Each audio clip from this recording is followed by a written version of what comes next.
ಇವತ್ತೊಂದು ಒಳ್ಳೆ ಕಾರ್ಯಕ್ರಮ. ಇವತ್ತೇನಂದ್ರೆ ನಮ್ಮ ಭಾರತ ದೇಶದಲ್ಲಿ ರಿಸರ್ವ್ ಬ್ಯಾಂಕ್ ಸ್ಥಾಪನೆ ಆಗೋ ದಿವಸನೂ ಇವತ್ತು.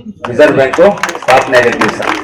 ಅದೇ ರೀತಿ ಇವತ್ತು ಅಂತ ಒಂದು ಸಂದರ್ಭದಲ್ಲಿ ಬಾಬಾ ಸಾಹೇಬ್ ಅಂಬೇಡ್ಕರ್ ಅವರು ಪುತ್ಥಳಿಯನ್ನ ಕೋಲಾರ ಜಿಲ್ಲೆಯ ಹೆಡ್ ಕ್ವಾರ್ಟರ್ ಅಂದ್ರೆ ಕೋಲಾರ ಜಿಲ್ಲೆಯ ಕೇಂದ್ರ ಸ್ಥಾನದಲ್ಲಿ, ಅದು ಜಿಲ್ಲಾಡಳಿತ ಭವನ, ಶಕ್ತಿ ಭವನ. ನಮಗೆ ಅಂದ್ರೆ ಕೋಲಾರ ಜಿಲ್ಲೆಗೆ ಶಕ್ತಿ ಇರೋದು ಎಲ್ಲೂ ಅಂತ ಹೇಳಿದ್ರೆ ಈ ಜಾಗದಲ್ಲೇ ಶಕ್ತಿ ಇರೋದು. ಏನೇ ಮಾಡ್ಬೇಕು ಅಂದ್ರೆ ಈ ಜಾಗದಲ್ಲಿ ಶಕ್ತಿ ಇದೆ.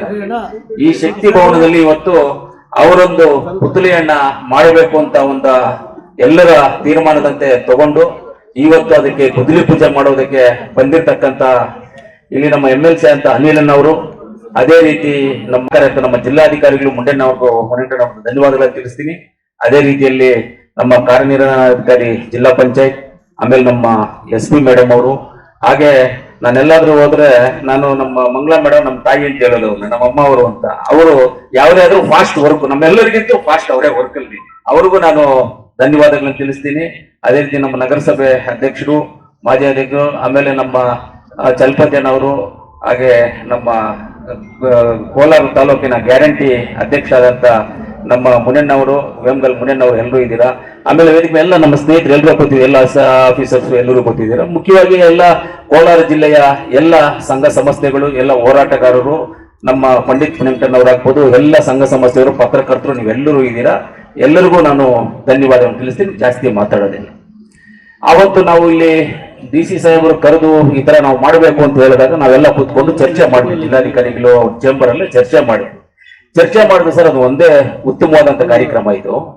ಇಡೀ ನಮ್ಮ ಭಾರತ ದೇಶದಲ್ಲಿ ಇವತ್ತೇನಾದ್ರೂ ನಾವೆಲ್ಲ ಒಂದು ನೆಮ್ಮದಿಯಾಗಿ ಏನಾದ್ರೂ ಓಡಾಡ್ತಾ ಇದೀವಿ, ಗಾಳಿ ನೀರು ಇದೆಲ್ಲ ನಾವು ಈ ರೀತಿಯಲ್ಲಿ ನೆಮ್ಮದಿಯಾಗಿ ಆರಾಮಾಗಿದ್ದೀವಿ ಅಂತ ಹೇಳಿದ್ರೆ ಅದಕ್ಕೆ ಮೊದಲನೇ ಕಾರಣಕರ್ತರು ನಂಬರ್ 1 ಬಂದ್ಬಿಟ್ಟು ನಮ್ಮ ಸಂವಿಧಾನ ಶಿಲ್ಪಿ ಬಾಬಾ ಸಾಹೇಬ್ ಅಂಬೇಡ್ಕರ್ ಅವರು ಕಾರಣಕರ್ತರು. ನಮ್ಮೆಲ್ಲರಿಗೂ ಇವತ್ತು ಬ್ರಿಟಿಷ್ ಆಳ್ವಿಕೆ ಇದ್ದಾಗ, ಇವತ್ತು ಯಾರಿಗಾದ್ರೂ ಬ್ರಿಟಿಷ್ ಆಳ್ವಿಕೆ ಹೆಂಗಿತ್ತು ಅನ್ನೋದು ಯಾರಾದ್ರೂ ತಿಳ್ಕೋಬೇಕು ಅಂದ್ರೆ ಅಂಡಮಾನ್ಗೆ ಹೋದ್ರೆ ಗೊತ್ತಾಗುತ್ತೆ. ಅಂಡಮಾನ್ ಜೈಲಲ್ಲಿ ನಮ್ಮ ಇವರನ್ನ ಬ್ರಿಟಿಷ್ ಅವರು ಯಾವ ರೀತಿಯಲ್ಲಿ ನಮಗೆ ಮಾಡ್ತಾ ಇದ್ರು.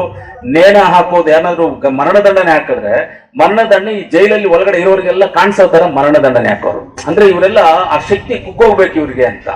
ಆ ರೀತಿಯಲ್ಲಿ ನಮ್ಮ ಮೇಲೆ ದಬ್ಬಾಳಿಕೆ, ಆ ರೀತಿಯಲ್ಲಿ ನಮ್ಮನ್ನ ಯೂಸ್ ಮಾಡಿಕೊಂಡು ಚೈನ್ಗಳು ಕಟ್ಟಾಕಿ ಏನೇನು ಕೆಲಸ ಕೊಟ್ಟಿದ್ದಾರೆ ಅಂತ ಚರಿತ್ರೆನೇ ಅಲ್ಲಿ ಅಂಡಮಾನ್ ಅಲ್ಲಿ ಮ್ಯೂಸಿಯಂ ಮಾಡಿದ್ದಾರೆ. ಅಲ್ಲಿದೆ ಎಲ್ಲ ಚರಿತ್ರೆ. ಅದನ್ನ ನೋಡಿದ್ರೆ ಕಣ್ಣಲ್ಲಿ ನೀರು ಬರುತ್ತೆ ನಮ್ಗೆಲ್ಲ. ಅಂತ ಒಂದು ಪರಿಸ್ಥಿತಿಯಲ್ಲಿ ನಾವು ಇರ್ಬೇಕಂದ್ರೆ ನಮ್ಮನ್ನ ಇವತ್ತು ಫ್ರೀಯಾಗಿ ಓಡಾಡುವಂತ ಜಾಗದಲ್ಲಿ ಬಿಟ್ಟಿದ್ದಾರೆ.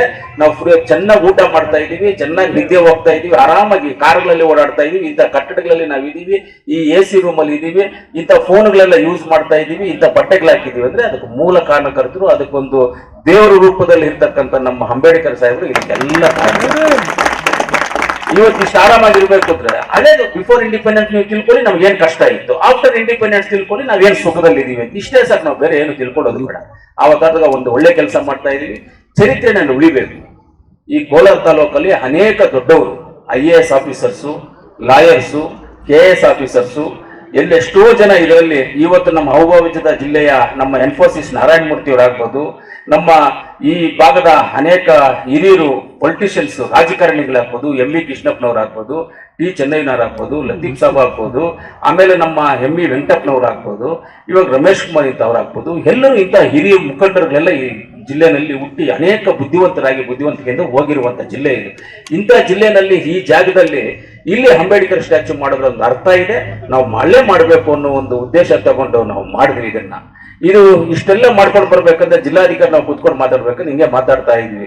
ಎಲ್ಲರೂ ನನ್ನ MLA ಅನುದಾನದಲ್ಲಿ 25 ಲಕ್ಷ ಕೊಡಬೇಕು, ನಜೀರಣ್ಣವರು 12 ಲಕ್ಷ, ಅನಿಲನ್ನ 12 ಲಕ್ಷ ಅಂದಾಗ ಆಮೇಲೆ ಅನಿಲನ್ನೇ 25 ಲಕ್ಷ ಕೊಟ್ಟರು. ಆಮೇಲೆ ನಾನು ಹೇಳಿದೆ ಸರ್ ಎಲ್ಲ ಶಾಸಕರಿಗೂ ಕೊಡಿ, ಎಲ್ಲ ಶಾಸಕರಿಗೂ ಮಾಹಿತಿ ಕೊಡಿ, ಎಲ್ಲರೂ ಏನೇನ್ ಮಾಡ್ತಾರೋ ಮಾಡ್ಲಿ ಅಂತ. ಆಮೇಲೆ ನಾನೇ ಅನ್ಕೊಂಡೆ ಯಾಕೆ ಎಲ್ಲರಿಗಾಗಬೇಕು, ಕೋಲಾರ ಅಸೆಂಬ್ಲಿ ಕಾನ್ಸ್ಟಿಟ್ಯೂನ್ಸಿದು ಕೋಲಾರ ಜಿಲ್ಲಾಡಳಿತದಲ್ಲಿ ನನ್ನ ಕಾನ್ಸ್ಟಿಟ್ಯೂನ್ಸಿ ನಾನೇ ಯಾಕೆ ಮಾಡಬಾರ್ದು ಇಷ್ಟು ಅಂತ ನಾನು ಯೋಚನೆ ಮಾಡಿದೆ. ಒಂದು ಕಡೆ ಮಾಡೋಣ ಅಂತ. ಸರಿ, ಬೆಳಗ್ಗೆ ಮೊದಲು ಹೇಳ್ಬಿಟ್ಟಲ್ಲ ಎಲ್ಲರಿಗೂ ಹೇಳಿ ಸರ್ ಅಂತ ಹೇಳ್ದೆ. ಹೇಳ್ಮೇಲೆ ಆಯ್ತು, ನಾನು ಎಲ್ಲರಿಗೂ ಮಾಹಿತಿ ಕೊಟ್ಟು ನಮ್ಮ ದುಡ್ಡೆಲ್ಲ ಕೊಡ್ತೀವಿ ಸರ್, ನಾವು ಮಿಕ್ಕಿದ್ದೇನಾದ್ರು ಬ್ಯಾಲೆನ್ಸ್ ಇದ್ರೆ ಹೇಳಿ ನಾನೇ ಕೊಟ್ಬಿಡ್ತೀನಿ ಅಂತ ಹೇಳ್ದೆ. ಆಮೇಲೆ ಮೆಟ್ಲು ಇಳ್ಕೊಂಡು ಬರ್ಬೇಕಂದ್ರೆ ಯೋಚನೆ ಮಾಡಿದೆ. ನಾನು ಅಲ್ಲಿ ಮಾತಾಡಿದ್ದು DC ಅವ್ರ ಹತ್ರ ಕರೆಕ್ಟ್ ಇದೆ. ಯಾಕಂದ್ರೆ ಬಾಬಾ ಸಾಹೇಬ್ ಅಂಬೇಡ್ಕರ್ ಅವರು ಯಾರಿಗೋ ಒಂದು ಜಾತಿಗೋ ಒಂದು ಮನುಷ್ಯನಿಗೋ ಸ್ವಂತ ಅಲ್ಲ, ಒಂದು ಜಾತಿಗೋ ಒಂದು ಮನುಷ್ಯನಿಗೋ ಅವರು ಸೀಮಿತ ಅಲ್ಲ. ಇಡೀ ಭಾರತ ದೇಶದಲ್ಲ, ಇದು ವಿಶ್ವಕ್ಕೆ ಬೇಕಾಗಿರುವಂತ ಒಂದು ಮಹಾನ್ ವ್ಯಕ್ತಿ ಅಯ್ಯಪ್ಪ. ಆ ಮಹಾನ್ ವ್ಯಕ್ತಿಯನ್ನ ನಾನು ಒಬ್ಬನೇ ಮಾಡೋದಕ್ಕಿಂತ 4 ಜನನು ಸೇರ್ಕೊಂಡು ಮಾಡಲಿ, ಇದು ಉತ್ತಮವಾದಂತ ಕೆಲಸ ಅಂತ ಹೆಸರು ಬರುತ್ತೆ ಇದಕ್ಕೆ ಅಂತೇಳಿ. ಆಮೇಲೆ ಜಿಲ್ಲಾಧಿಕಾರಿಗೆ ಏನು ಹೇಳೋದು ಬೇಡ, ಇವಾಗ ನಾವೇನ್ ಹೇಳಿದ್ವಿ ಇದು ಪ್ರೋಸೆಸ್ ಆಗಿದೆ. ಎಲ್ಲಾ ಶಾಸಕರನ್ನು ಕೇಳಿ, ಎಲ್ಲಾ MLC ಅವ್ರನ್ನು ಕೇಳಿ, ಎಲ್ಲಾ ಡಿಪಾರ್ಟ್ಮೆಂಟ್, ಇವಾಗ ಗ್ರಾಮ ಪಂಚಾಯತಿಯಿಂದ ನಾವೇನಕ್ಕೆ ತಗೊಂಡಿವಿ ಅಂದ್ರೆ ನಾವೇ ಮಾಡ್ಬೇಕಂದ್ರೆ 1.25 ಕೋಟಿ ದೊಡ್ಡ ವಿಷಯ ಎಲ್ಲ ಮಾಡ್ಬಿಡ್ತೀವಿ ನಾವು. ಗ್ರಾಮ ಪಂಚಾಯತಿಗೂ ಬಾಬಾ ಸಾಹೇಬ್ ಕೊಟ್ಟಿರುವಂತಹ ಬಾಬಾ ಸಾಹೇಬ್ ಅಂಬೇಡ್ಕರ್ ಅವರು ಕೊಟ್ಟಿರ್ತಕ್ಕಂಥ ಸಂವಿಧಾನನೇ ಓಡ್ತಾ ಇರೋದಲ್ಲಿ. ಯಾಕೆ ಅವರು ಭಾಗಸ್ಥರಾಗಬಾರ್ದು? ಅವರು ಭಾಗಸ್ಥರಾಗಬೇಕು. ಇದರಲ್ಲಿ ಎಲ್ಲಾ ಸಂಸ್ಥೆಗಳು ಭಾಗಸ್ಥರಾಗಬೇಕು. ನಮ್ಮ ಯೋಜನಾ ಪ್ರಾಧಿಕಾರ ಪಟ್ಟಣ ಪಂಚಾಯತಿ ಭಾಗಸ್ಥ, ಗ್ರಾಮ ಪಂಚಾಯತಿ ಆಗ್ಬೇಕು, EO ಆಫೀಸ್ ಆಗ್ಬೇಕು, ಜಿಲ್ಲಾ ಪಂಚಾಯತಿ ಆಫೀಸ್ ಆಗ್ಬೇಕು, ಜಿಲ್ಲಾಧಿಕಾರಿಗಳ ಕಚೇರಿ ಇದರಲ್ಲಿ ಭಾಗಸ್ಥರಾಗಬೇಕು. ಎಲ್ಲರೂ ಭಾಗಸ್ಥರಾಗಬೇಕು ಉದ್ದೇಶದಿಂದ ಎಲ್ಲರೂ ಸೇರಿ ಇದನ್ನು ಮಾಡೋಣ ಅಂತ.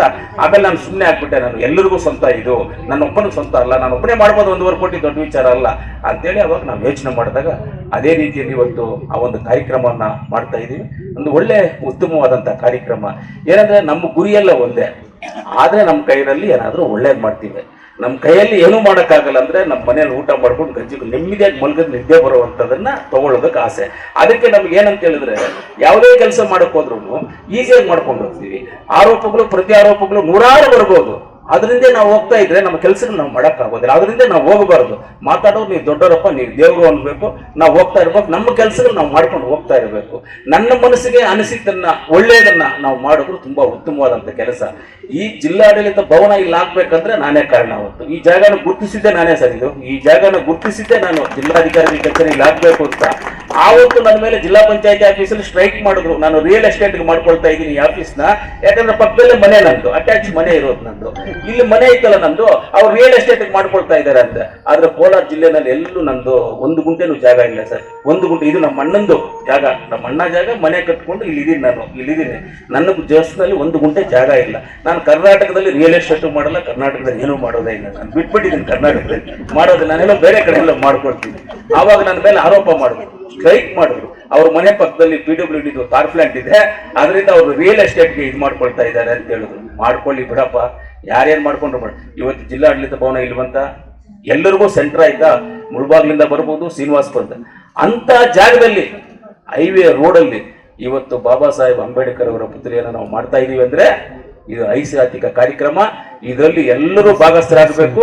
ನಾನು ಎಲ್ಲರಿಗೂ ನಾನು ಮನವಿ ಮಾಡ್ತೇನೆ, ವೇದಿಕೆ ಮೇಲೆ ಇರ್ತಕ್ಕಂಥವ್ರು, ನಿಮ್ಗೆ ಯಾರೆಲ್ಲ ಶಕ್ತಿ ಇದೆ, ಒಂದು ಇಟ್ಕೆ ಕೊಡ್ರಿ, ಇಲ್ಲ 1-2-3 ಜನ ಸೇರಿ ಒಂದು ಸಿಮೆಂಟ್ ಮೂಟೆ ತಗೊಂಡು ಭಾಗ ಇರ್ಲಿ, ನಿಮ್ದು ಇರ್ಲಿ ಅಂತ. ದುಡ್ಡಿದೆ ನಮ್ಮ ಹತ್ರ, ಮಾಡೋದಕ್ಕೆ ದುಡ್ಡಿದೆ, ದುಡ್ಡು ಕೊರತೆ ಏನು ಇಲ್ಲ. ನಿಮ್ಗೆ ಬೇಕಂದ್ರೆ ಒಂದು ಇಟ್ಕೆ ತಗೊಂಡ್ಬಂದು ಕೊಡ್ರಿ, ಇಲ್ಲಿ ಎಲ್ಲರೂ ಒಂದು 10 ಜನ ಸೇರಿ ಒಂದು ಸಿಮೆಂಟ್ ಮೂಟೆ ತಗೊಂಡ್ಬಂದು ಕೊಡ್ರಿ, ಅವರಲ್ಲಿ ನಾವೆಲ್ಲರೂ ಭಾಗಸ್ಥರಾಗೋಣ ಅಂತ ಹೇಳ್ತಾ ಇವತ್ತು ಒಳ್ಳೆ ಕಾರ್ಯಕ್ರಮ. ಇವತ್ತು ನಮ್ಮ ರಿಸರ್ವ್ ಬ್ಯಾಂಕ್ ಸ್ಥಾಪನೆ ಆಗಿರುವಂಥದ್ದು, ಇವತ್ತು ನಮ್ಮ ಬಾಬಾ ಸಾಹೇಬ್ ಅಂಬೇಡ್ಕರ್ ಅವರ ಪುತ್ಲಿಯನ್ನ ಮಾಡೋದಕ್ಕೆ ಗುದ್ದಲಿ ಪೂಜೆ ಮಾಡಿರುವಂಥದ್ದು, ಇವತ್ತು ನಮ್ಮ ಕೋಲಾರ ಜಿಲ್ಲೆಗೆ ಮೆಡಿಕಲ್ ಕಾಲೇಜನ್ನ DPR ಮಾಡೋದಕ್ಕೆಲ್ಲ ಅಧಿಕಾರಿಗಳು ಬಂದಿದ್ದಾರೆ. ಆ DPR ವಿಚಾರ ನಿನ್ನೆ ನಾನು ಜಿಲ್ಲಾಧಿಕಾರಿಗಳಿಗೆ ಆ ಲೆಟರ್ಗಳೆಲ್ಲ ಕಳಿಸಿದೆ. ಏನು DPR ಇಮಿಡಿಯೇಟ್ ಆಗಿ 15 ಡೇಸ್ ಅಲ್ಲಿ ಸಬ್ಮಿಟ್ ಮಾಡ್ಬೇಕು ಗೌರ್ಮೆಂಟ್ಗೆ ಅಂತ ಗೌರ್ಮೆಂಟ್ ಇಂದ ಬಂದಿದೆ. ಅದೇ ಅವ್ರ ಲೆಟರ್ ಬಂದಾಗ 15 ದಿವಸದಲ್ಲಿ ಸಬ್ಮಿಟ್ ಮಾಡ್ಬೇಕು ಅಂತ ಹೇಳಿದ್ರು. ಇವತ್ತು ಲಾಸ್ಟ್ ಡೇಟ್, 15 ದಿವಸಕ್ಕೆ ಇವತ್ತು ಲಾಸ್ಟ್ ಡೇಟ್. ಆದ್ರೆ ಇವತ್ತು ನಾವು DPR ಮಾಡಕ್ ಹೋಗ್ತಾ ಇದೀವಿ, ಜಾಗ ನೋಡಿ ಅದನ್ನ ಮಾಡಕ್ ಹೋಗ್ತಾ ಇದೀವಿ. ಇವತ್ತು ಬಾಬಾ ಸಾಹೇಬ್ ಅಂಬೇಡ್ಕರ್ ಅಲ್ಲಿ ನಾನು ಅವ್ರ ಪಾದಕ್ಕೆ ನಮಸ್ಕಾರ ಮಾಡಿ ಹೇಳ್ತೀನಿ. ಮೆಡಿಕಲ್ ಕಾಲೇಜು ಆದಷ್ಟು ಬೇಗ ನಮ್ಮ ಜಿಲ್ಲೆಗೆ ಹಾಕಬೇಕು, ಅದಕ್ಕೆ ನೀವು ಆಶೀರ್ವಾದ ಮಾಡಿ ಅಂತ ಹೇಳ್ತಾ ಇವತ್ತಿಂತ ಒಳ್ಳೆ ಕಾರ್ಯಕ್ರಮ ಮಾತಾಡಲಿಕ್ಕೆ ಅವಕಾಶ ಮಾಡಿಕೊಟ್ಟು ಎಲ್ಲ ಸಂಘ ಸಂಸ್ಥೆಗಳಿಗೂ, ಎಲ್ಲ ಹೋರಾಟಗಾರರಿಗೂ, ನಮ್ಮ ಜಿಲ್ಲಾಡಳಿತಕ್ಕೂ, ಜಿಲ್ಲಾ ಪಂಚಾಯತಿಗೂ, ತಾಲೂಕ್ ಪಂಚಾಯತಿಗೂ, ಎಲ್ಲ ಅಧಿಕಾರಿ ವರ್ಗದವರೆಗೂ ನಾನು ಧನ್ಯವಾದಗಳನ್ನ ತಿಳಿಸಿ ನನ್ನ ಮಾತನ್ನ ಮುಗಿಸ್ತೇನೆ. ಜೈ ಅಂಬೇಡ್ಕರ್, ಜೈ ಭೀಮ್.